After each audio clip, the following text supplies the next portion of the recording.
Welcome everyone to another video interview, and I'm incredibly excited to have Linda Jacobson here with us today. She's senior writer for the 74, which is sort of my go-to homepage. I like to think of it that way. Every morning when I get the email and they've got new articles, I'm excited to dig in, figure out what I want to tweet.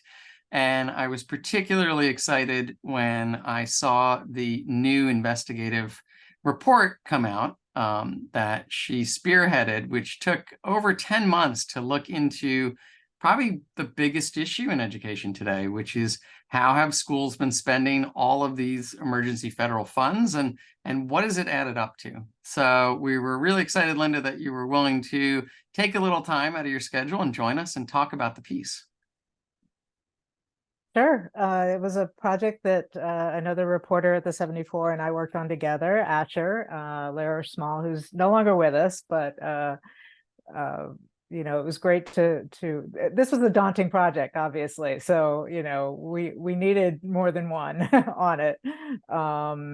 And, just to be able to brainstorm how to look into something that, wasn't easy to crack at all. Yeah, and obviously we've heard a lot about the challenges with trying to protect these long-term projects. There's always this push, I feel like, in the media these days to do short pieces, get things out. So what was it that made you want to take this much time, take a full 10 months to dig into it? Well, part of the reason it took so long was just the delays with getting public records from the district. We asked, for detailed spending records. Sometimes we had to go back a couple of times to clarify what it was that we were looking for. We also wanted to visit, a handful of the districts. We couldn't get everywhere, but we wanted to see on the ground how districts were spending this money, talk to parents, talk to teachers in the classrooms that are supposed to be, feeling the impact of this extra support. And so that obviously took some time as well.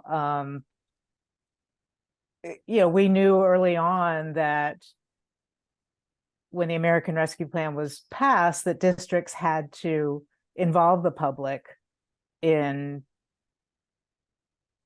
what their views were, what their wishes were for how this money should be spent. But part of the motivation for doing the project was some districts obviously took that more seriously than others.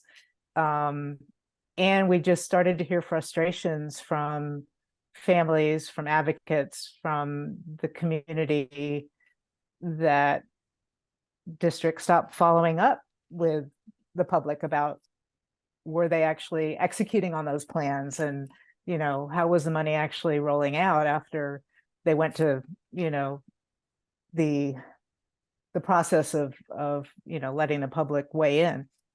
Yeah, and and obviously this isn't a small program we're talking about. If it was a few $1,000,000 here or there, we might be okay. We didn't get too much information back, but it's really an unprecedented investment in our schools, and obviously an unprecedented time. So overall, I think the total federal investment above the traditional spending was about $190 billion. It's not all spent yet, but we're several years in. So we should know, something about how that money's being spent. So maybe give us a sense of some of what you learned as you dug into all these replies.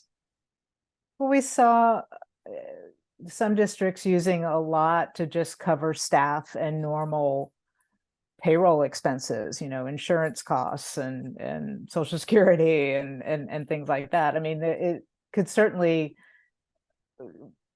We understood over time that some were just shifting costs to ESSER or to the relief funds, and then saving, their general fund for when this, so-called fiscal cliff happens. And, so we learned a lot about some accounting procedures, the districts have been doing, but also some major facility projects and entire new additions and schools and new athletic facilities and upgrades in HVAC has been another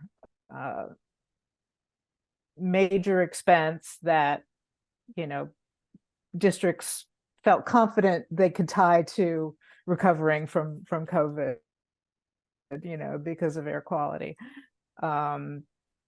We've seen, obviously districts had to use at least 20% to address learning loss. Could be tutoring, could be extra staff in the classroom, could be after school programs. Part of the challenge was that some of the accounting would be, learning recovery, but then, we had to get those records to see what that actually meant, Right, district to district. And to your point, it seems like just the structure of the program itself, maybe it was just inevitable that it was going to be hard to figure out once all the money goes into a budget, what is it really being spent on? Even when it's being spent on learning, was that money that was going to be spent anyways? It's a little hard to untangle that, but it also seems like the federal rules didn't necessarily make that easier for anyone. So what did you find on that end? Was the data being collected by the federal government helpful, or what the states were putting out, or was this something where you really had to go directly to the schools and districts and get it yourself? Yeah, I think the categories for reporting have just been too large and vague, and I think that's what frustrated a lot of people in the community. Things like supplies, I mean, what did that mean? And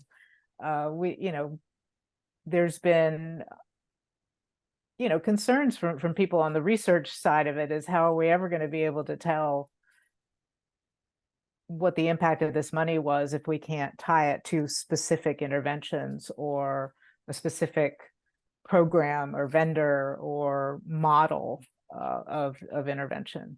So I think it's going to be many years in the works of trying to untangle, some of this. And there were, I think, confusion over really whose role was that. States didn't necessarily have a research plan, for how they were going to track this. They were overwhelmed with trying to approve, the funding to get down to the local level. And, now that some in the research community are certainly trying to go back to districts and ask those more specific targeted questions. Yeah. When the pandemic first hit, we put out 2 issue papers, Drell, Bradford, and myself authored. One was Fund Everything, and it was all about the different ways we could be putting money to help kids. But the other one was Measure Everything, where we made the case that we really needed to build measurement in and set aside a portion of the funds for researchers to do that analysis. And unfortunately, that didn't make it in. There was no requirement there with the federal relief funds to study the work. So we're playing a bit of catch up, but we can look at the overall data we're collecting. So you mentioned in your report that I think it was the federal data said only about 1 in 10 kids are getting access to the high dosage tutoring that might help them get caught up. We've seen a wave of data, NWEA data, most recently a variety of NAEP scores come out that seem to suggest that achievement is stalled out, that we're not getting kids caught back up. Do you worry that the conclusion that people might reach is this unprecedented wave of money didn't really move the needle in the way it was supposed to for kids? I think there are definitely people who do have that concern. I think, part of what researchers are finding is that just offering a service, offering a, optional tutoring company or something like that didn't mean people were going to sign up for it. And there's been, very low take-up rates for some of these, virtual tutoring companies. And that it may not have been reaching the kids who really needed the most help or still need the most help. And so just offering it, wasn't enough. And one thing about the 1 in 10 figure is that, that's based on the NCES survey that goes out to districts. I mean, the sample, has only been, that's not the universe, of districts. I mean, it's a small sample of maybe 1,000, that respond. So I don't even know how much we really can learn from that. Yeah. And to your point about, just making it one option, we've seen other research. Morgan Polikoff at USC did some research that suggested that part of the problem was that most families didn't know when their kids were behind. Right. And the schools and the districts maybe didn't have much of it, too much of an incentive right now to be sharing data that would show parents the problem. Although we do know that most kids have fallen behind, and the kids who were the most behind before the pandemic saw the biggest drops, which Exactly. suggests there really is a problem here. Is there an urgency gap that we haven't figured out how to overcome? I think that where parents get frustrated and maybe where that gap exists for them is their kids come home with, A's on their papers and, or good grades in their report cards. And it doesn't match up with what some of these big data sets are telling us about recovery. And I think that's where you really kind of have to spend time in classrooms and spend time with teachers and try to understand, what's behind that gap. So I think this will be an ongoing, mission for us for a while. Mhm. So, you mentioned spending time in classrooms and combining that with data requests. This obviously been a challenging time across the board for schools, for advocates, but also it seems for education reporters who, before the pandemic were used to a certain level of access where they could get in and see what's happening. Initially, it seems like all of that was shut down. It's starting to open up again. What has your experience been in terms of being welcomed back into schools? Well, being, covering education from sort of a national perspective, I don't have one district, that I can kind of frequently pop in on. And so I don't have that, if I'm visiting schools, it's usually because I've traveled for it or whatever. Mhm. I really had to ramp up the sources I had with advocacy groups, with parent groups, Facebook groups of parents. They were certainly willing to give us their experiences. So even if we couldn't get into classrooms, we really had to nurture those relationships, with sources, both with teachers and and families. And so I think, when you lose something on one side, you have to strengthen it, on the other. Mhm. We really had to, expand our reach that way. Mm-hmm. So we have about a year left before the money, most of the money, I guess, is spent. What should families expect going forward? Is there still an opportunity for them to make their voices heard? Has all this money been spent? What are the decisions left to be made? That's a good question. I think that distractions can certainly get in the way. There's been so much turnover in districts, people who may have been overseeing this grant or these grants, early on have moved. There have been questions about misuse. I mean, I think that families can certainly, start with their own kids' teachers and say, what do you know about how your district is using this money, and start the conversation there. But Yeah. school board meetings haven't been the easiest place to have these conversations, in the last year. But there are definitely, some groups that are trying to keep it at the forefront, Mm-hmm. maybe aligning with, and seeking out some of those organizations. Yeah, and there may be more resources than families know exist right now. So it doesn't hurt to ask and say, is there a tutoring program I can plug into? Is there money for summer programming? Right. Um, I mean, I've talked to a lot of parents who have said, Oh, well, they never said tutoring was available. I mean, I think districts haven't always communicated who was eligible for the tutoring, why they made those decisions, what opportunity, if they can't get the high dosage tutoring, what other opportunities are there? So sometimes, families just feel locked out without a lot of explanation. Yeah. Yeah. I It's a think, oh, go ahead. challenging time. I think one of the parts of our reporting that really stuck with me was a district in Georgia, Fulton County Schools, where they never stopped talking to the community about how they were using this money. They were the most of the ones that we looked at really have kept it at the forefront. There's a staff person who at every single board meeting would give an update on the spending and some of the big areas where they were spending it, such as literacy and dropout prevention. And they also had documents that were most updated, where some school districts may have originally had sort of a section on their website that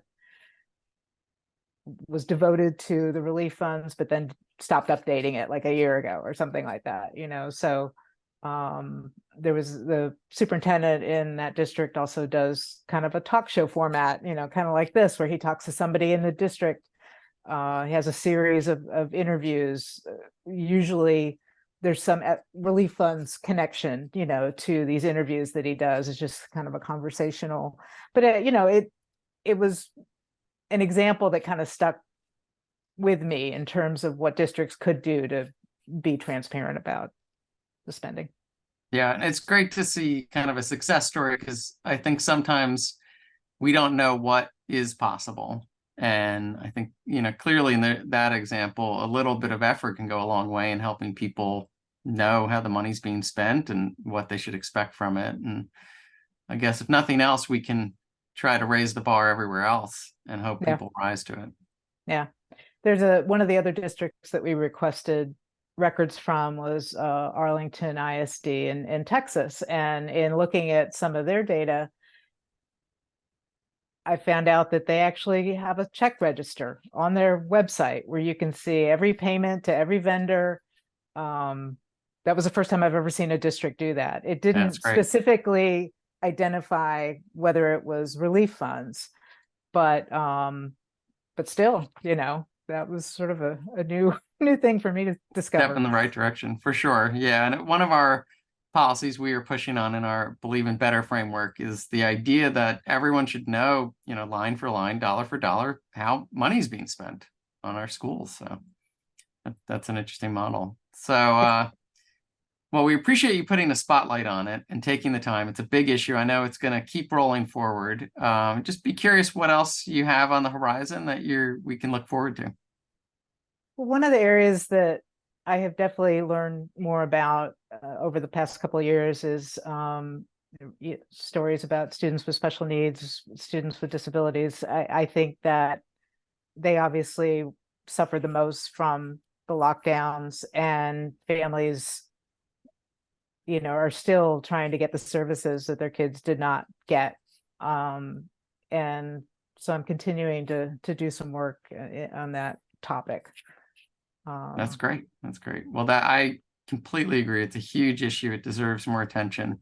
So we'll look forward to that. Is that going to be a 10-monther or no, hopefully not. Hopefully not at all. Very good. Well, thanks again, Linda. We really appreciate you taking time with us, and we are going to keep checking in at the 74 to keep reading along. All right. Thanks so much.